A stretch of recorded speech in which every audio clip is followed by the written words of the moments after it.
अब वरीशा कैसी है? तुम बताओ कैसी होगी, बताओ मुझे कैसी होगी। दवाओं का असर है, सो रही है, जैसी दवाओं का असर खत्म होगा शोर शराबा गुस्सा शुरू हो जाएगा। मेरे तो वहमो गुमान में भी नहीं था कि फहाज इतना बड़ा कदम उठाएगा।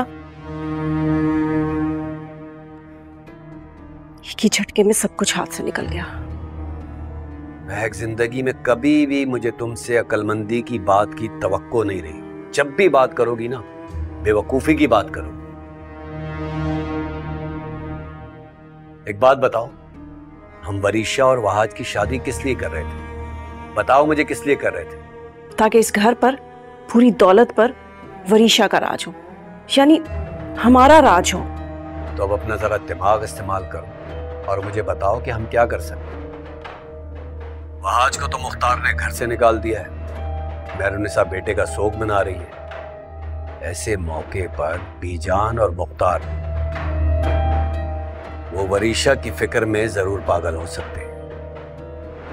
हाँ तो वरीशा को समझाओ, उसे दोबारा खड़ा करो, उसे बताओ बेटे की जुदाई मुख्तार को कमजोर कर सकती है, उसे किसी ना किसी सहारे की जरूरत पड़ेगी। यही वक्त है वरीशा को मुख्तार के साथ कदम से कदम मिलाकर चलना है, और तुम भी जरा होशियारी से काम करना। वो आज का घर से निकल जाना हमारे लिए बहुत फायदेमंद होगा। कह तो तुम ठीक ही रहे हो। अब तक जो भी मसले हुए हैं वो वहाज की वजह से हुए हैं। वैसे वहाज के चले जाने से भाभी और मुख्तार भाई तो अंदर ही अंदर घुल रहे होंगे, लेकिन ये अच्छी बात है कि भाभी का सारा गरूर और फख्र मुख्तार भाई ने मिट्टी में डाल दिया। जहां वो अपना गम मनाने में मसरूफ है ना, तुम अपने पांव जमाने में लग जाओ और फिक्र मत करो। मैं वरीशा को समझाकर दोबारा उस घर में भेजता हूं, और खुदा के लिए अब तुम उसे संभाल लेना। कोशिश करूंगी, पर मेरी वो कोई बात सुनती नहीं है। तुम्हें उससे बात करनी चाहिए महक, करनी चाहिए। चलो मैं बंद कर रहा हूं फोन। और हाँ, वो ड्रेस कहाँ है जिसमें वरीशा दुल्हन बनी बैठी थी? यही फेंक के गई है। उठाओ उसे, संभाल के रखो, और जैसा मैं कह रहा हूं वैसे ही करना। ये ना हो कि बेटे की जुदाई में मुख्तार अहमद वरीशा को ही भूल जाए।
बड़े बाबा, मुझे अफसोस है कि मेरी वजह से आपके जिगर का टुकड़ा, आपका बेटा, आपसे दूर हो गया।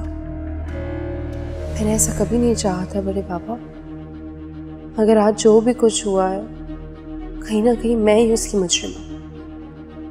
वरना वहाज ने जो किया बिल्कुल ठीक किया बड़े बाबा। वहाज की जगह अगर मैं भी होती तो यही करती। और फिर शिफा का क्या कसूर था जो आप उसे इतनी बड़ी सजा देने जा रहे थे? हो सके तो उन दोनों को माफ़ कर दें बड़े पापा, और उन्हें वापस बुला लें। ये घर वहाज का है, शिफा का है। मेरे लिए इन्हें घर से बेघर मत करो। मैं यहाँ से जाना चाहती हूँ हमेशा हमेशा के। आप सबकी ज़िंदगियों से बहुत दूर जाना चाहती हूँ बड़े पापा, बहुत दूर।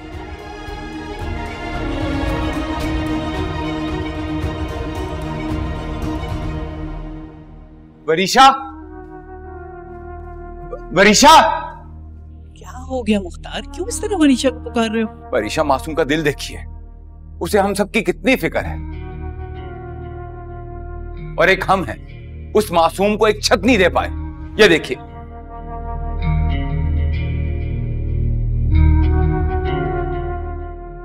महक भाभी कहां है?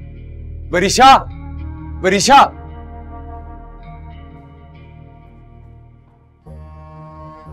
जी मुख्तार भाई। वरीशा का पता कहां है?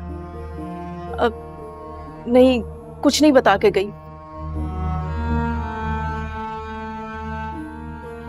बस उठी और निकल गई। मैंने उसे रोकने की बहुत कोशिश की, लेकिन वो नहीं रुकी। अपने निकाह का जोड़ा देखकर रोती रही। ये खत छोड़ गई। तो उसी वक्त बताना चाहिए था ना, अब बताने का क्या फायदा है? क्या बताती बीजान, आपकी और मुख्तार भाई की इस घर में कोई अहमियत ही कहां है।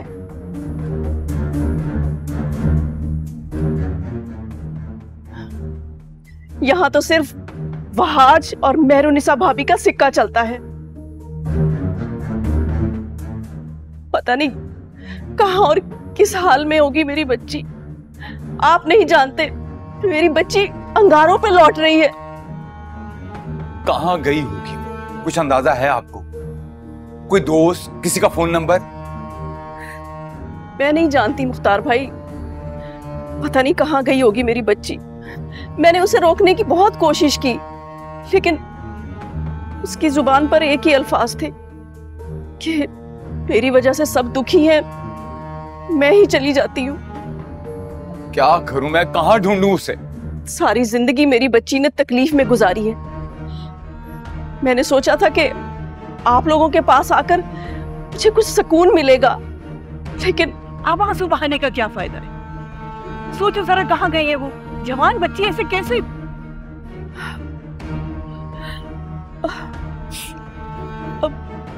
मुख्तार भाई, शायद वो रजा के पास गई हो।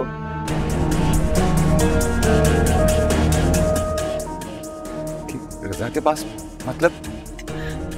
आप मेरे साथ चले, मुझे यकीन है कि वो वहीं होगी। मैं बस चादर लेकर आई।